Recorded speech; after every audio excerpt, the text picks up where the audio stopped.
सरस्वती के चरणों में नमन करते हुए चरण कमल क्लासेस में आप सभी बीएड स्टूडेंट का एक बार फिर से स्वागत है।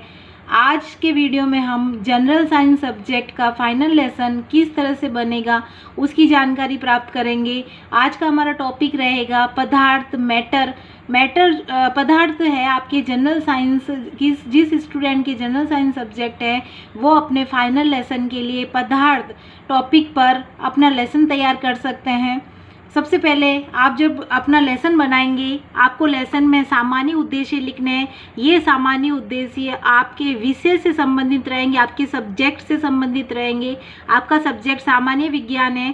सामान्य विज्ञान के जो जनरल एम्स होते हैं, जो सामान्य उद्देश्य है वो इस प्रकार है। विद्यार्थी विज्ञान के नियमों, प्रतियों व सिद्धांतों को समझेंगे। विद्यार्थियों में चिंतन मनन और तर्क शक्ति का विकास करना। विद्यार्थियों में वैज्ञानिक दृष्टिकोण की भावना विकसित करना। विद्यार्थियों को समय का ज्ञान कराना। विद्यार्थियों को नवीन जानकारी प्राप्त कराना। विद्यार्थियों को आधुनिक दृष्टिकोण से अवगत कराना। विद्यार्थियों की तार्किक शक्ति का विकास कर अंधविश्वासों को दूर करना।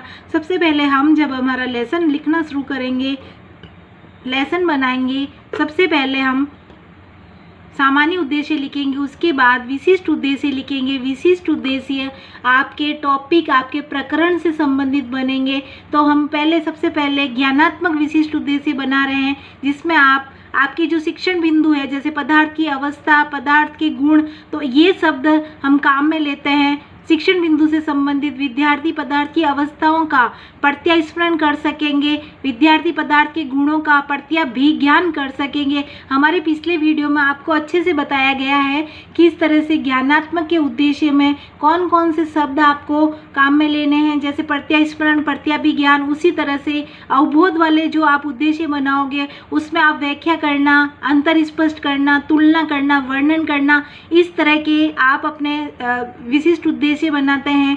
तो इसमें आपके पदार्थ की अवस्था की व्याख्या अपने शब्दों में करना, पदार्थ की संरचना का वर्णन करना, इस तरह के उद्देश्य बनाए गए हैं। फिर हम बात कर रहे हैं ज्ञानोपयोग के उद्देश्य। ज्ञानोपयोग के जो उद्देश्य है वो आपके इस टॉपिक से संबंधित विद्यार्थी उच्च शिक्षा में पदार्थ संबंधी ज्ञान का प्रयोग कर सकेंगे। विद्यार्थी पदार्थ की अवस्थाओं व गुणों की व्याख्या कर सकेंगे। विद्यार्थी पदार्थ की अवस्थाओं व गुणों से संबंधित ज्ञान का उपयोग भविष्य में कर सकेंगे। इस तरह से ज्ञानोपयोग के उद्देश्य बनाए जाएंगे। फिर हम बात कर रहे हैं कौशलात्मक उद्देश्य। उनके उद्देश्य जैसे चित्र व मॉडल बनाने का कौशल उत्पन्न कर सकेंगे। फिर अभिरुचि वाले वो रुचि, पदार्थ के अध्ययन की रुचि ले सकेंगे और पदार्थ की अवस्थाओं गुणों की क्रियाविधि का मॉडल व चार्ट समझने की भी रुचि उत्पन्न कर सकेंगे। ये हमारे सामान्य उद्देश्य और विशिष्ट उद्देश्य। सबसे पहले जब आप डायरी लिखेंगे तो आपको सामान्य उद्देश्य अपने विषय से संबंधित और आपके विशिष्ट उद्देश्य आपको अपने प्रकरण, अपने टॉपिक से संबंधित लिखने होंगे। फिर हम लिखेंगे शिक्षण विधि कौन सी काम में लेंगे। शिक्षण विधि आपकी व्याख्यान विधि और प्रदर्शन विधि रहेगी। साइंस वाले स्टूडेंट अगर क्लास में प्रयोग करके बताते हैं तो वो प्रयोगात्मक विधि भी लिखेंगे। फिर हम बात करें शिक्षण सहायक सामग्री, उनके साथ क्या क्या रहेगी। हमने पूर्व में जो भी लेसन बताया है उसमें बताया है शिक्षण सामग्री क्या क्या आपके साथ रहती है। सामान्य शिक्षण सामग्री सभी की एक कॉमन रहती है, जैसे चौक, डस्टर, संकेतक, लपेट फलक। विशिष्ट जो सामग्री है वो आपका जो प्रकरण है उसमें आपने चार्ट और मॉडल क्या बनाए हैं, कौन से शिक्षण बिंदु में आपको कौन सा चार्ट और मॉडल का प्रदर्शन करना है, तो वो विशिष्ट सामग्री होगी आपकी। जैसे पहले आपका शिक्षण बिंदु है पदार्थ की संरचना, उसका आपने चार्ट बनाया। आगे बताते रहेंगे हम चार्ट का मिनिएचर किस तरह से आपको चार्ट बनाना है। तो वो शिक्षण बिंदु 1 में आप काम में ले रहे हो तो यहाँ हम लिखेंगे शिक्षण बिंदु 1। उसी तरह से पदार्थ की अवस्थाओं का मॉडल द्वारा प्रदर्शन, आपका मॉडल है आपके शिक्षण बिंदु 2 में। तो इस तरह से हम विशिष्ट सामग्री में लिखेंगे कौन से शिक्षण बिंदु में आप कौन सा चार्ट या मॉडल प्रदर्शन कर रहे हैं, उसका आपको वर्णन लिखना होगा अपनी विशिष्ट सामग्री में। फिर बात कर रहे हैं आज के इस टॉपिक में आपके 3 मुख्य शिक्षण बिंदु है। पहला आपके पदार्थ की संरचना, दूसरा पदार्थ की अवस्थाएं, तीसरा पदार्थ की अवस्थाओं के गुण। तो ये शिक्षण बिंदु आपको डायरी में जो आपको सीक्वेंस बताएगी उसी आधार पर लिखे जाते हैं। फिर हमारे डायरी में लिखते हैं नेक्स्ट हम पूर्व ज्ञान। तो विद्यार्थियों पदार्थ के बारे में सामान्य जानकारी है, विद्यार्थी पूर्व ज्ञान रखते हैं इसके बारे में, इस तरह से हम लिखेंगे डायरी में। फिर हमारा जो लेसन प्रेजेंटेशन का तरीका क्या होगा, तो सबसे पहले प्रस्तावना प्रश्न पूछे जाएंगे। प्रस्तावना प्रश्न की संख्या 5-6 हो सकती है। आप देख रहे हो कौन कौन से प्रस्तावना प्रश्न। जब आपको एक प्रस्तावना प्रश्न का उत्तर प्राप्त हो जाता है, उसी उत्तर से आपको नेक्स्ट अपना प्रश्न करना है। जैसे आप सरल से सरल प्रश्न, व्यवहारिक प्रश्न पूछ सकते हैं बच्चों से, और आपको प्रश्न पूछते हुए आपको अपने टॉपिक तक पहुंचना है। जैसे सबसे पहले यहाँ प्रश्न बनाया गया, आपके बस्ते में क्या क्या रखा गया है। तो बच्चे, जब स्टूडेंट आप क्लास में पढ़ाते हो तो बच्चे बताते हैं भाई आपके इनके विद्यार्थियों के जो बस्ते हैं उनमें क्या क्या रख रखा है। तो किताबें, कॉपी, पेन, लंच बॉक्स, इस तरह से विद्यार्थी उत्तर देंगे। अब इन्हीं में से आप प्रश्न बनाएंगे, यदि इन सारे किताब, कॉपी, पेन, लंच बॉक्स को बाहर निकाल दिया जाए तो क्या होगा, भाई बस्ता खाली हो जाएगा। इसी तरह से फिर उनको अंदर डाल दिया जाएगा तो क्या हो जाएगा, बस्ता भर जाएगा। बस्ते में भरी हुई कौन कौन सी चीज़ें, वापस वही आपके किताब, कॉपी, पेन।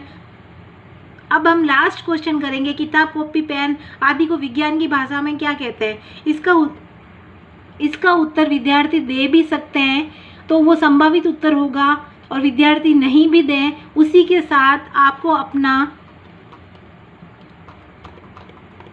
उद्देश्य कथन बोलते हुए अपना प्रकरण जो है, टॉपिक को आप पहले ब्लैक बोर्ड पे जाते ही नहीं लिखेंगे। ब्लैक बोर्ड पे सिर्फ आपको एंट्री करनी है जो आपकी आवश्यक एंट्री है। जैसे दिनांक है, आपका विषय है, आपके समय अवधि कितनी रहेगी आपके कालांश की, वही आपको अंकित करना है। प्रकरण की हेडिंग रखेंगे, आप लिखेंगे। लेकिन प्रकरण जब आपका लास्ट आपका उत्तर प्राप्त होता है, संभावित उत्तर पदार्थ, तो उस पदार्थ में आप उद्देश्य कथन बोलते हुए, जैसे बच्चों आज हम विद्यार्थी आज हम पदार्थ के बारे में अध्ययन करेंगे, इस तरह से आपको बोलते हुए प्रकरण अपना ब्लैक बोर्ड पे लिखना है और प्रकरण को रेखांकित करना है। उसी तरह से अब इन्होंने इस लेसन में हमने सबसे पहले चार्ट को दिखाते हुए जो हमने टीचिंग एड तैयार करा है, जो चार्ट बनाया है, तो इस तरह का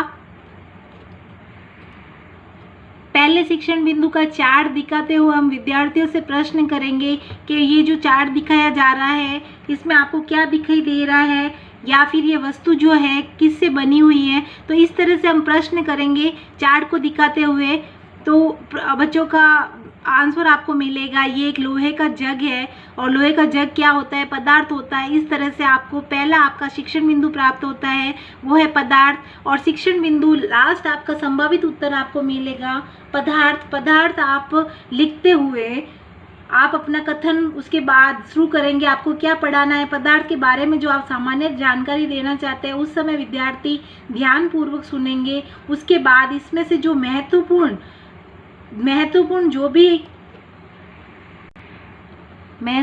जो भी आपको लगता है इसमें महत्वपूर्ण परिभाषा या अर्थ कोई भी है तो आप उसको श्यामपट्ट पर लिखेंगे। उसी तरह फिर हम नेक्स्ट शिक्षण बिंदु के लिए विकासात्मक प्रश्न पूछते हैं, और आपका लास्ट प्रश्न आपको संभावित उत्तर जो प्राप्त होता है पदार्थ की अवस्थाओं के बारे में विद्यार्थी थोड़ा बहुत आपको बता सकते हैं, और आपको उनका कथन पूरा करते हुए ठोस, द्रव और गैस की जो पदार्थ की अवस्थाएं हैं उनके बारे में विद्यार्थियों को समझाना है, और साथ में उसमें से जो महत्वपूर्ण बात है उसको आपको श्यामपट्ट पे लिखना है। और आपने जो चार्ट बनाया है इसमें आपने अपने सेकंड शिक्षण बिंदु में ठोस, द्रव और गैस का, तो वो आप चार्ट विद्यार्थियों को बताएंगे कि भाई ठोस के कण कैसे होते हैं, द्रव के कैसे होते हैं और गैस के कैसे होते हैं, और इन जो ठोस, गैस और द्रव जो है पदार्थ की अवस्था, इनकी कैसी प्रकृति होती है, तो उसके बारे में आप विद्यार्थियों को समझाते जाएंगे और अपने कथन को पूर्ण करेंगे। 2 शिक्षण बिंदु पूर्ण होने के बाद में हम जो हमारा तीसरा शिक्षण बिंदु है पदार्थ की अवस्था के गुण, तो उसके बारे में हम जब विद्यार्थियों को पढ़ाएंगे उसी तरह से विकासात्मक के 3 प्रश्न पूछेंगे। साथ में छात्र अध्यापिका या अध्यापक जो भी है वो अपना कथन बोलेंगे, तो वो ठोस के गुण बताएंगे, द्रव के गुण बताएंगे और गैस के गुण बताएंगे। साथ ही श्यामपट्ट पे जो ठोस, द्रव और गैस है उनकी विशेषताओं के लिए जो आप पॉइंट लिखोगे ब्लैक बोर्ड पे, साथ में विद्यार्थियों को ये भी कहना है कि वो अपनी कॉपी में ये सारी चीज़ें नोट करें।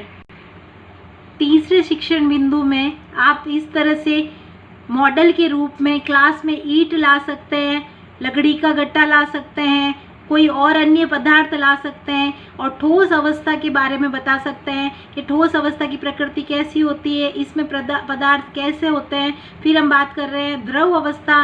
द्रव में आप क्लास में जैसे लिक्विड लाके बता सकते हैं और उसके आकार और आयतन में किस तरह से परिवर्तन होता है वो चीज़ आप बच्चों को समझा सकते हैं। फिर हम गैस अवस्था के लिए गैस जो बैलून लेके आ सकते हैं क्लास में, विद्यार्थी को बैलून फुलाते हुए गैस की जो अवस्था है उसकी प्रकृति उसके बारे में बता सकते हैं। इस तरह से आपके ये मॉडल तैयार हो जाता है। मॉडल में आप रियल थिंग लाके भी दिखा सकते हो, जैसे यहाँ ठोस अवस्था के जो पदार्थ है वो, द्रव अवस्था के कौन कौन से पदार्थ है वो, और गैस अवस्था के कौन कौन से पदार्थ है। इस तरह से आप क्लास में उनको प्रेजेंट कर सकते हैं।